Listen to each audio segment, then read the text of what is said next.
So today what we're going to do is take my 2023 XR150l and we're going to replace the carburetor. One of the most common upgrades for these bikes is to replace the carburetor with a carburetor from a Asian market bike called a Honda TMX 150 or 125. It's a Keyhine. I bought it out of the Philippines, and I'm going to replace this one because it is a cold start, has cold start issues. So the first thing we're going to do is take this screw off. I don't know if that one has to come out, and then there's a screw right up in here that has to come out in order to be able to get that off. So we are going to pull those two and then we'll come back. It looks like we're left with some 10 millimeters. Looks like a couple sensors here that pull off. I'm not exactly sure what sensor that is. I guess we'll find out once I get it apart. Anyway, moving right along. And here we have the carb out. With the two hoses. This goes to the fuel tank, and this is some kind of vacuum line, I think.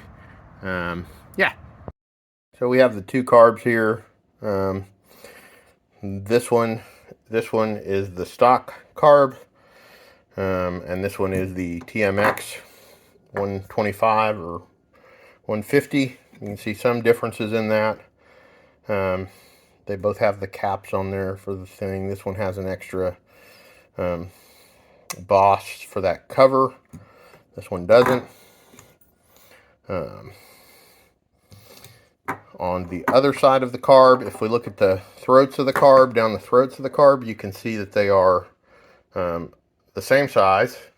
There is no provision for this sensor in this carb. I'm not exactly sure what I'm going to do with that, and if it matters.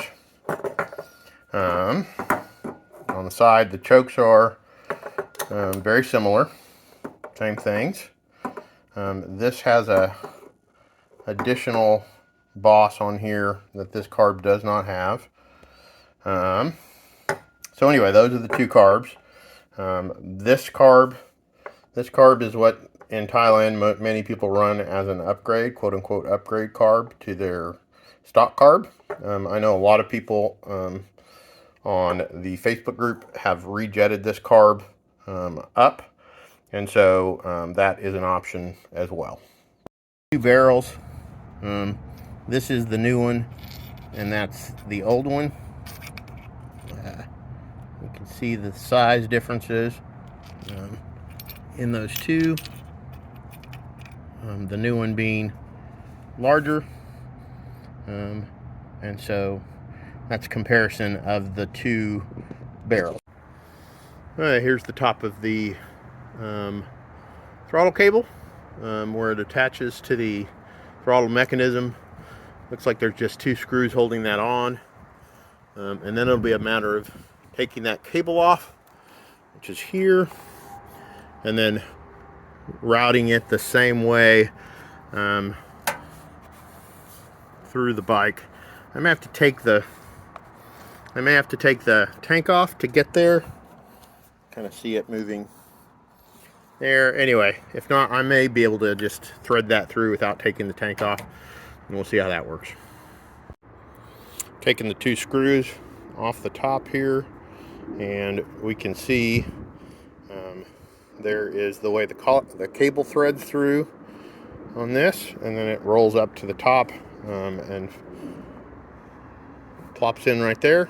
So we'll get the new cable that I purchased and thread that through there, through this throttle mechanism, and get that lined out.